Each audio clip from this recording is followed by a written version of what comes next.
예레미야서의 어떤 기본적인 분위기는 예루살렘이 유다 왕국이 멸망한다. 그러니까 지금 유다 왕국을 공격하고 있는 바벨론에게 빨리 투항하라 이런 거죠. 그런 것은 너의 불순종과 죄로 인해서 하나님께서 그렇게 정하신 바다. 이런 내용을 계속 이야기하는 선지자였습니다.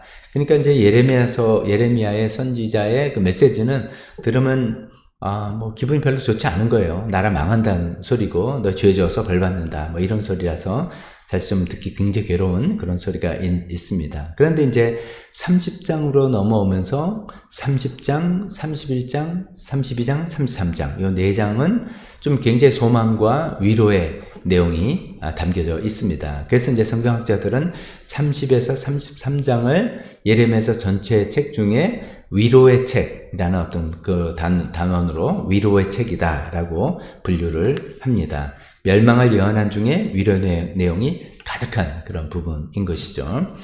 그러니까 그 전까지는 이스라엘의 죄에 대해서 하나님의 처분은 심판과 멸망이다. 이거였는데 그 심판과 멸망으로 끝이 아니라 하나님께서 용서와 회복으로 이어진다는 그런 굉장히 소망의 내용인 것입니다. 이제 이 30장에 33장 위로의 책이라고 되어 있는 이 부분을 보면 참 놀랍게도 우리가 오늘 살펴볼 부분인데 이미 지금 이 예레미야 선지자가 활동하던 시기가 주전 586년도에 완전히 망했으니까 뭐 그쪽입니다. 그쪽인데 그거보다 130년 전에 그러니까 주전 722년도에 망한 북쪽 이스라엘 왕국에 대한 언급까지 하고 있습니다. 그 북이스라엘, 저희가 북이스라엘 남유다 하면은 왕국을 이야기하는 겁니다. 북이스라엘을 하나님께서 회복시켜야겠다라는 그런 놀라운 이야기를 하고 있습니다. 그래서 이제 북이스라엘의 역사에서는 지워졌지만 하나님의 마음에서는 여전히 지워지지 않고 남아있다. 뭐 이렇게 표현할 수 있는데 31장 20절을 혹시 눈으로 보시면 제가 읽겠습니다. 북이스라엘의 대표 지파가 에브라임 지파입니다. 에브라임 지파인데 그래서 때로는 에브라임은 북이스라엘의 동의어로 많이 구약성경의 예언서에 특히 기록되어 있습니다. 20절에 에브라임은 나의 귀한 아들이다. 내가 가장 사랑하는 자식이다. 그를 책망할 때마다 더욱 생각나서 측은한 마음이 들어 불쌍히 여기지 않을 수 없었다. 아니 이미 130년 전에 망하고 없는 나라예요. 근데 그 에브라임을 아직까지 하나님께서는 마음에 품고 생각하고 그들도 회복시키겠다라는 굉장히 놀라운 그런 이야기가 나옵니다. 오늘 저희가 이제 30장을 접하고 있는데 30장의 1절서부터 22절까지는 이 북이스라엘에 관한 이야기를 하고 있습니다. 우리 세번역 성경에는 그 소 제목을 뭐라고 잡았냐면 북왕국 포로민의 귀환이라고 되어 있습니다. 그게 이제 이미 멸망한 북쪽 이스라엘도 하나님께서 언젠가는 회복시키겠다라는 그런 이야기입니다. 그리고 이제 31장 23절서부터는 남쪽 유다 왕국에 관한 이야기 나오는데 또 우리 세번역 성경 소제목에는 유다의 회복에 관한 약속 이렇게 되어 있습니다. 그러면서 이제 그 안에 그 유명한 새 언약에 관한 이야기가 나오게 됩니다. 자, 이런 틀을 좀 가지시고 오늘 본문을 좀 이해해 보면 좋겠습니다. 오늘 본문을 읽으면 라헬이라는 사람이 라마에서 라헬이라는 사람이 비통하게 울고 있다.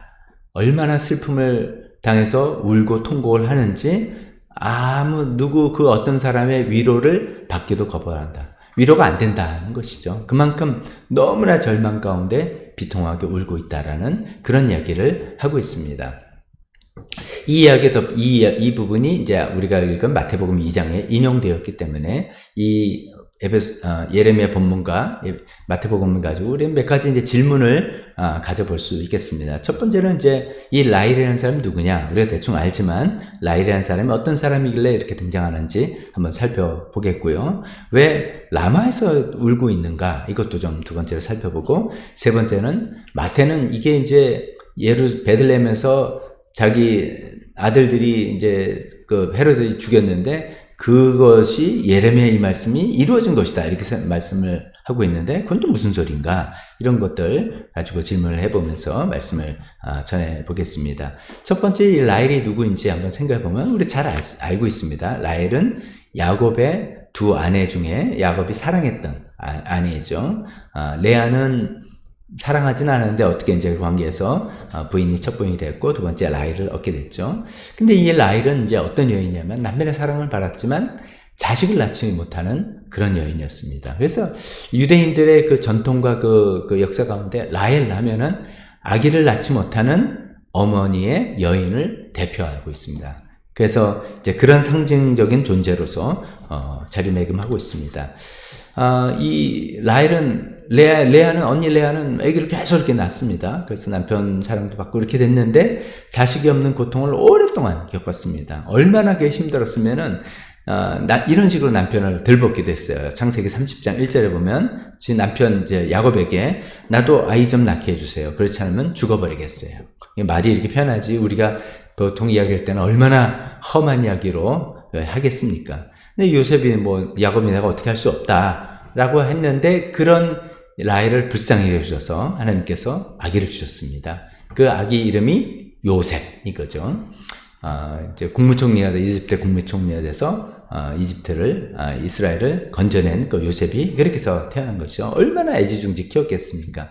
그래서 이제 이 요셉이 편애받고 이제 자라게 된 거고, 그게 이제 가족의 비극이 시작된 거죠. 근데 이제 그래도 또 언니 레아는 또 아이를 낳고, 첩들도 아이를 낳는데 하나 가지고는 만족이 좀 안 되겠죠. 그래서 계속해서 아기를 낳기를 원하다가 뒤늦게, 굉장히 나이 차이가 나서 뒤늦게 아기를 갖게 됐습니다. 근데 이제 그 아기를 갖고 출산할 때쯤에 그냥 한 곳에 정착해서 출산한 게 아니라 이동 중에 출산을 하면서 뭐 그것이 원인이 됐는지 잘 모르겠지만 그 라헬은 아기를 낳다가 죽게 되었습니다. 그러면서 이제 자기 아들을 뭐 베노니라고 슬픔의 이야기를 했지만 남편이 그건 좀 심하다. 그래서 베냐민이라고 이름을 지었습니다. 그리고 이제 야곱은 그 라헬의 무덤을 그때 이제 베들레헴 근처에서 이런 일이 있었기 때문에 베들레헴에다가 라헬 무덤을 삼은 것이죠.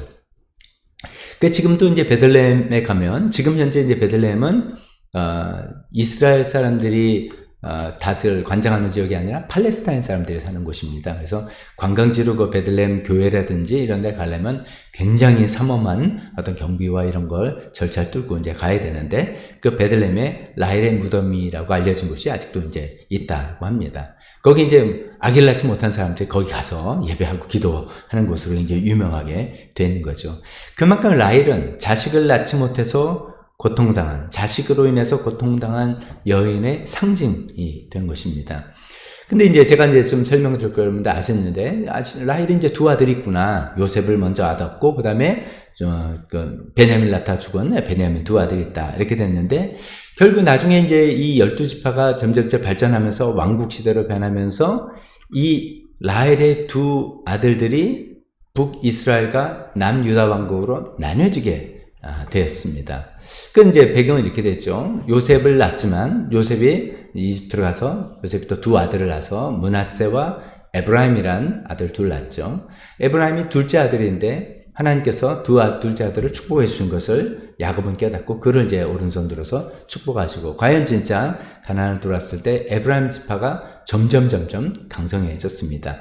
그 당시 뭐 강성해졌다는 거는 인구수가 많다는 거예요. 그 지파는 뭐 애기를 이렇게 많이 낳고 다 안 죽고 뭐 거기서 뭐 군인도 나오고 뭐 이렇게 해서 굉장히 숫자가 많아져서 에브라임이 강성해진 겁니다. 그래서 에브라임 지파가 나중에는 이제 북쪽 이스라엘의 대표 지파가 돼서 아까 말씀드린 것처럼 성경을 보면 에브라임아 할 때는 에브라임 지파를 두고 이야기하는 게 아니라 북이스라엘 왕국을 총칭해서 이야기하는 경우가 대부분입니다.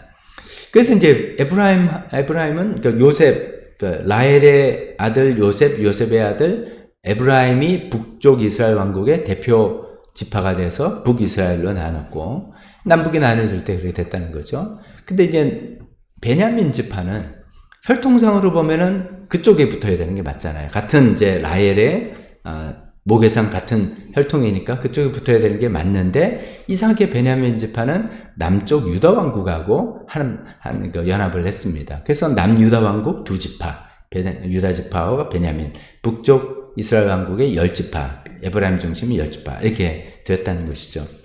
저는 이제 말씀 준비하면서 그게 좀 이번에 새삼스럽게 궁금했어요. 베냐민 지파가 혈통상으로는 북쪽하고 이게 이제 모계 쪽으로 다 한 편인데 특히나 에브라임하고 한 어머니인데 왜 어떻게 남쪽 유다하고 왕국을 같이 형성을 했을까 생각할 때 이제 아마 이런 생각을 한번 해봅니다. 초대 왕은 사울 왕이죠. 사울 왕은 어느 지파 출신인지 혹시 기억하십니까? 베냐민 지파입니다. 베냐민 지파 사람은 사울 왕을 세웠는데 이제 그 사람의 영시답지 않으니까 하나님께서 이제 유다 지파의 다윗을 왕으로 기름 부어 세웠죠. 근데 이제 그 다음에 사울이 그것을 시기하고 질투하고서 다윗을 힘들게 하고 죽이려 하고 하는 여러 번의 일들이 있었죠. 그때마다 사울은 비록 자기를 죽이려고 해도 하나님께서 기름 부은 왕이기 때문에 절대 손대지 않았던 이런 모습들을 쭉 보여왔습니다. 그 다음에 이게 이제 다윗이 지금 핍박과 어려움을 당하는 중에 다 있었던 일입니다. 또 그 와중에 사울의 아들인 요나단과 형제 언약을 맺었어요. 그렇게 그 언약을 맺은 것을 끝까지 유지를 했죠. 언제까지? 나중에 자기가 왕이 돼서 이제 어떻게 보면 베냐민 지파의 사울 집안은 이제 몰락한 왕가고 몰락했지만 위험한 사람들입니다. 이 사람들을 중심으로 다시 또 어떤 세력이 결집될 수 있는 거라서 일반적으로 생각하면 정치적으로 생각하면 그 집안 사람들은 싹 다 없애버리는 것이 일반적인 관례인데 그 요나단과의 약속 때문에 그 요나단의 아들 절름발이 무비보셋을 잘 돌봐주고 끝까지 그를 대해줬던 그런 것이죠. 또 자기를 죽이려 했던 그 사울 왕이 요나단과 함께 블레셋과 전투할 때 그 길보아산 전투에서 죽었을 때 그 요나단만 슬퍼한 게 아니라 사울 왕에 대한 슬픔을 진심으로 다해서 통곡을 하면서 애곡을 했던 그런 모습들이 있죠. 이런 모습들을 제가 지금 설명한 사울 왕을 절대 손대지 않았다든지 요나단과 언약을 맺고 그 무비보셋 끝까지 돌봐주고 사울 왕이 죽었을 때 진심으로 애곡하는 이 모습들을 다 베냐민 지파 사람들이 다 본 거죠. 다 볼 때 참 이 사람은 정말 믿을 만한 사람이고 정말 신의가 있는 사람이구나. 이 사람이 진짜 우리의 왕이 될 수 있는 사람이다. 이런 마음들이 베냐민 지파 사람들이 에게 다 가지게 된 거 아닌가 싶습니다. 그래서 나중에 이제 두 왕국을 갈라질 때 우리 베냐민 지파는 혈통상으로는 에브라임과 같은 어머니 모계지만 이런 하나님께서 세우신 왕은 다윗 집안, 유다 집안인 것 같다라고 해서 한 게 아닌가. 이건 약간 뇌피셜입니다만 그렇지만 이게 성경적 근거가 좀 있는 그런 것이죠. 참 이게 다윗이 참 잘한 부분 같아요. 다윗이 자기를 힘들게 하고 어쩌면 원수 같은 그런 사울과 사울 집안이라고 볼 수도 있겠지만 그것을 하나님의 관점으로 하나님께서 맺어주신 관계 그걸 끝까지 소중히 여기고 계속해서 지켜나가는 그런 다윗의 관계를 그 당시 뭐 그런 게 해서 못했겠지만 나중에 왕국이 갈라질 때 유다 지파 한 지파만 있고 저기 11지파 있다면 이게 굉장히 모양새도 이상하고 힘들 텐데 한 지파가 합세를 해서 그 남쪽 유다 왕국을 이뤘던 그런 유익을 얻게 된 것 같습니다. 이게 이제 다윗이 참 이게 여러 면에서 하나님의 마음에 합한 사람이라는 게 이런 것 같습니다. 지금 제가 서론을 조금 이야기할 때 오늘 31장 이 앞에 부분은 북이스라엘 왕국을 회복시키겠다 하는 이미 멸망된 왕국인데도 그 북이스라엘 왕국을 회복시키겠다고 하시는 하나님의 이야기가 나옵니다. 이게 굉장히 놀랍습니다. 라고 말씀을 드렸는데 참 그렇잖아요. 하나님은 참 희한해요. 하나님께서 한번 언약을 맺고 관계를 맺은 사람들을 이게 쉽게 끊어내지 않습니다. 그렇게 불순종해서 결국 아스리아를 통해서 멸망시킨 멸망시킨 북쪽 이스라엘 왕국이라도 하나님 마음에는 여전히 마음에 남아 있는 것이죠. 그런 하나님의 마음을 다윗이 닮은 것 같아요. 그래서 자기가 언약을 세웠고 하나님께서 세웠다는 그 베냐민 지파 사울 집안 사람들을 끝까지 성심성의껏 대해주는 이런 마음들이 결국은 이렇게 남북이 나눠질 때 유다 지파하고 함께하는 베냐민 지파가 되지 않았나 싶습니다. 말이 좀 이제 한쪽으로 포인트가 좀 길렀는데 이것도 좀 중요한 포인트라고 저는 생각했고요.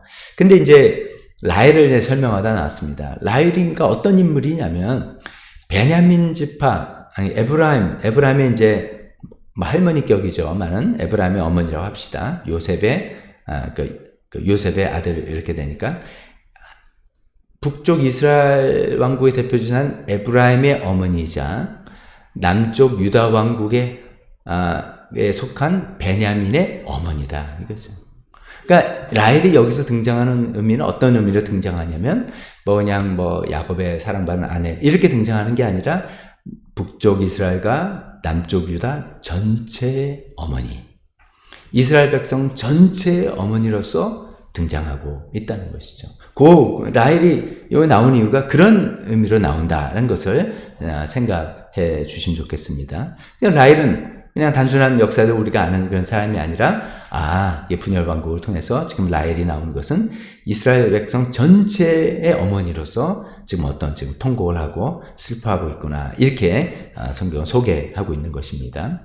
자, 두 번째는 왜 라마라는 곳에서 통곡을 하고 있는가? 이것은 몇 번 제가 말씀드린 적이 있습니다. 이 라마는 예루살렘 북쪽 한 8km 정도 떨어진 곳이라고 합니다. 라마는 우리는 이제 잘 모르죠. 근데 그 당시에 이제 성경의 기록이나 보면은 강대국들이 와서 이스라엘 백성들을 공격하고 죽일 사람 죽이고 포로로 잡아갈 때 포로를 집결시키는 집결지였다는 거예요.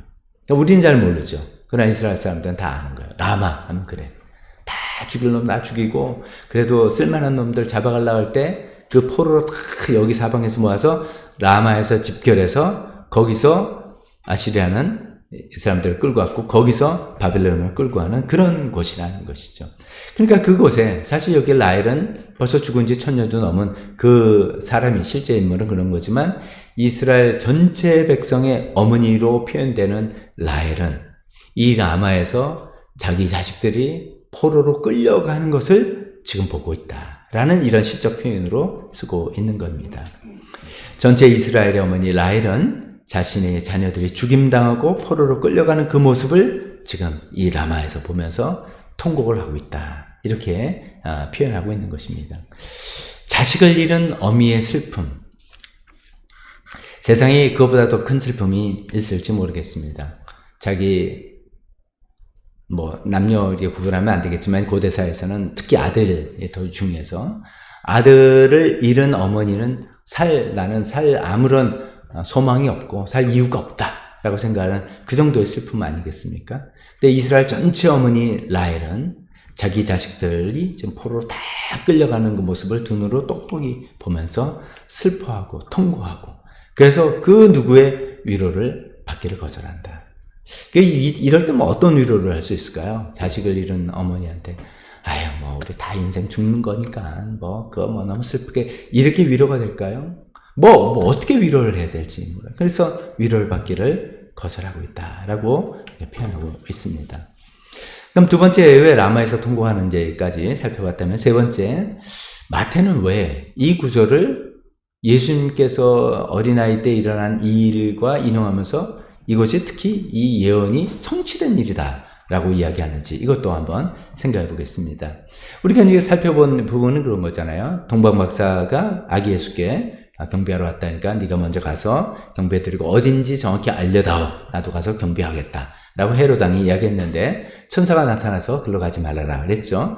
그래서 동방박사 그냥 다른 길로 갔더니 이제 쏘갔다. 그 화가 나가지고선 그 예루살렘에 있는 아기들을 다 죽이겠다라는 거죠. 동방박사 왜 2살이냐면 아마 이런 거겠죠. 동방박사들이 우리가 하늘에서 별을 봤는데 하면서 그 별을 본 시점과 여기 이제 여행하는 시점 이런 게 다 시간이 걸리지 않겠습니까? 요즘처럼 하루 만에 오고 이런 건 아니니까요. 그러니까 그런 시점을 계산해서 넉넉 잡아 2살짜리의 사내아이를 다 죽여라 이렇게 된 것이죠. 이제 베들레헴이 이제 작은 동네니까 우리가 너무 과장되게 생각해서 수백만 수천명의 어린아이들 죽었다 그건 아닐 것 같습니다. 그냥 작은 동네니까 몇십 명 정도 이렇게 됐을 것 같은데 그래도 그곳에 있는 베들레헴의 엄마들은 졸지에 자기 아들들을 그냥 죽임을 당하게 된 것이죠. 예수님은 이제 천사를 통해서 이집트로 피신당한 상태였던 것이죠. 자, 그런 이제 상태의 아기들이 죽임을 당했는데 마태는 그 기록을 그 내용을 기록하면서 우리가 읽은 이 부분을 인용한단 말이죠. 마치 라마에서 라헬이 통곡하는 것 같고 위로를 받기를 거절하는 것 같다라는 내용을 하면서 이 말씀이 이루어졌다. 이게 그러니까 이제 지금 여러분 설명도 듣고 좀 들었으니까 아, 이게 위로의 책이라니까 이렇게 생각하면 되겠지만 요것만 딱 잘라 생각하면 이건 뭐 도대체 이해가 안 되는 그런 내용이죠. 그런데 이제 우리가 아시다시피 마태복음은 유대인들 대상을 쓰여졌다라고 했습니다. 유대인들은 대개 예레미야에서 이런 내용들을 너무 잘 알고 있는 그런 것이죠. 우리가 쭉 제가 설명드린 것처럼 여기서 라마에서 라헬이 그냥 통곡하고 울었다는 것만 끝나는 게 아니라 이 부분이 작게는 위로의 책이란 부분 안에 있는 것이다. 이 부분이 지금 북이스라엘을 회복시키겠다는 하나님의 그런 놀라운 마음을 이야기하는 중에 있는 거라는 것을 이제 알게 되는 것이죠. 그러니까 그때 라헬이 슬피 통곡하며 위로받기를 거절했지만 결국 이제 그 내용을 알죠. 결국 하나님께서 포로를 귀환시켜 주시고 회복시켜줬다. 이 내용을 이제 알고 있는 것이죠. 여기 이제 우리 예레미야서 31장 보면 12절부터 그냥 여러분 눈으로 한번 따라 보세요. 그 북쪽 이스라엘이 회복될 때 이렇게 기쁜 날이 될 거다 하면서 쭉 제가 읽어보면 이렇습니다. 그들이 돌아와서 북쪽에 있었던 그 사람들이 포로로 잡혔다가 돌아올 때 말합니다. 시온산 꼭대기에서 찬송을 부르고 주의 좋은 선물 곧 곡식과 새 포도주와 기름과 양의 새끼 등등 모이어 기뻐하고 그들의 마음은 물된 동상같이. 그래서 물된 동상이라는 건 마음이 넉넉한 거죠. 때로는 우리가 그래서 너무 힘들어서 내 마음이 쩍쩍 갈라지는 것 같아. 이런데 그게 아니라는 것이죠. 늘 물이 충만해서 늘 감사하고 기쁘고 이렇게 될 거라는 거죠. 그때 처녀가 춤을 추고 젊은이와 노인들이 함께 기뻐하고 뭐 기쁨에 난리가 날 거다라는 이야기를 하는 거죠. 그날이 올 거다 이거죠. 지금 비록 라마에서 자식들이 끌려가서 라헬이 정말 너무너무 슬퍼하지만 하나님께서 북이스라엘을 회복시킬 날이 오면 이렇게 기쁜 날이 올 거고 그때 하나님께서 그들을 이런 식으로 위로할 것이다 라는 내용을 마태복음을 읽는 유대인들도 알고 있는 거죠. 그래서 우리가 보기에는 아니 어린애들이 죽은 게 이게 슬픔인데 이게 무슨 또 예언이 이루어졌다 그러나 무슨 예언인가 할 때 그 회복의 예언까지도 예수님의 이 사건을 통해서 이루어졌다라고 볼 수 있는 그렇게 설명하는 것입니다. 조금 이제 복잡할 수도 있겠지만 좀 정리를 한번 해보겠습니다. 그러니까 참된 위로가 뭔가 한번 생각해 봅니다. 자, 이렇게 지난 시간에도 그랬죠. 우리가 구약 성경을 읽을 때는 항상 신약과 예수님까지 읽어오고 이해하지만 납득이 되는 경우가 많이 있습니다.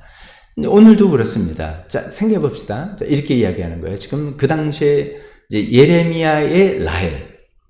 제가 이제 예레미야의 라헬이라고 하면 예레미야가 여기 표현하는 그 당시 어머니들이죠. 라헬 같은 어머니들.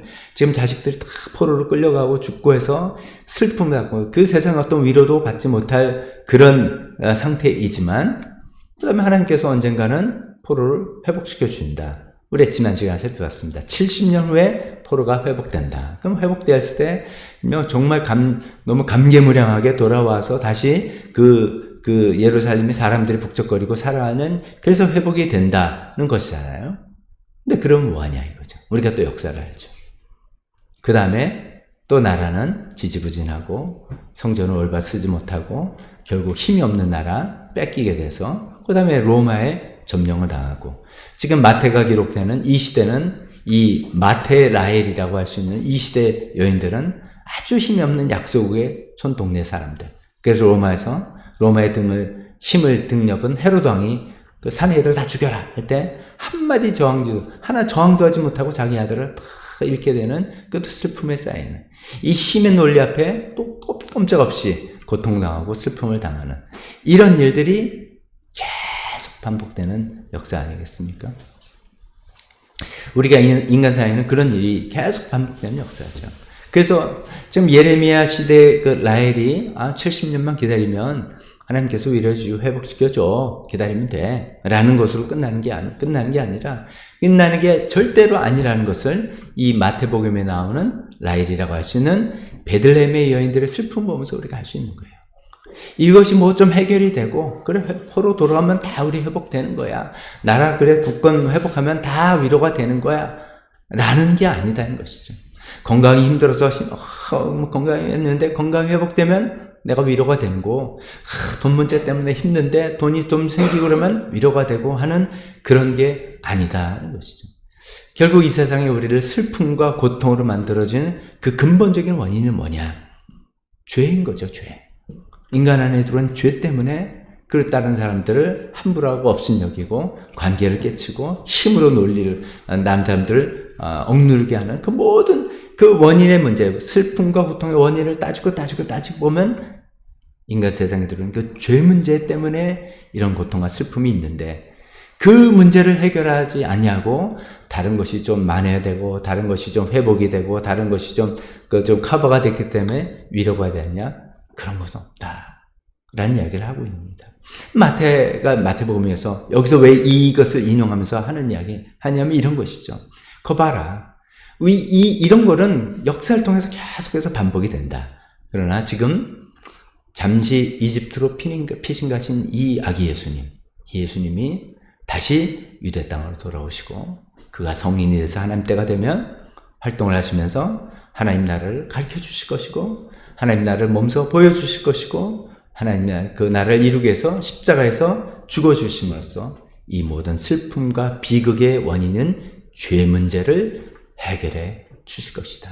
그 예수님이 오셨다. 그렇기 때문에 이 예레미야서의 그 라헬의 눈물을 완전히 영원히 닦아주실 그날이 오고 그 말씀이 이루어졌다라는 이런 얘기를 하고 있습니다. 예레미야서 31장의 그 위로는 단순히 포로가 돌아와서 위로가 되지 않고 예수님을 통해서 인간의 그 모든 죄 문제가 완전히 해결될 때 이루어질 것이다 라는 그 이야기를 마태는 하고 싶은 것입니다. 자, 우리 마지막으로 삶에 한번 적용을 한번 해봅니다. 우리 삶에도 때로는 큰 슬픔을 당하게 됩니다. 이 예레미야서 31장의 표현 중에 위로조차 거절한다. 이런 표현이 나왔어요. 참 마음에 우리 생각해 보게 됩니다. 우리가 때로는 어떤 큰 어려움과 고통과 슬픔을 당할 때 주변 사람들이 위로 못 해줄 수 없는 그런 고통과 어려움이 있습니다. 근데 그럴 때도 우리도 좀 조심해야 됩니다. 섣부르게 너무 위로를 막 하려고 하지 않아야 됩니다. 사람이 위로해 줄 수 없습니다. 세상이 위로해 줄 수 없습니다. 하나님만 위로해 줄 수 있는데 그게 그 위로가 언제 올지도 모르는 그 아픔의 시간을 우리가 좀 겪어나가야 될 그런 커다란 고통이 우리도 겪게 될 것입니다. 그러나 분명히 하나님께서는 위로를 약속하십니다. 이 북이스라엘에게도 위로를 약속하셔서 그를 귀한 아들이다, 내가 사랑하는 자식이라고 하시는 것처럼 그들을 또 회복시켜서 나라를 세워주면서 위로하시고 새 언약을 맺어주셨습니다. 그러나 말씀드린 것처럼 이 역사적인 이런 위로는 완전한 회복이 아닙니다. 우리가 죄의 문제를 예수님께서 해결해 주신 것이 우리의 완전한 위로와 회복이 될 텐데 예수님께서 그것을 십자가에서 해주셨습니다. 그래서 우리가 세상에 살면서 슬픔과 고통을 당하고 그것을 또 세상에서 어떤 위로와 사랑하는 사람들을 통해서 격려를 통해서 위로도 받지만 영원한 위로와 되지 못합니다.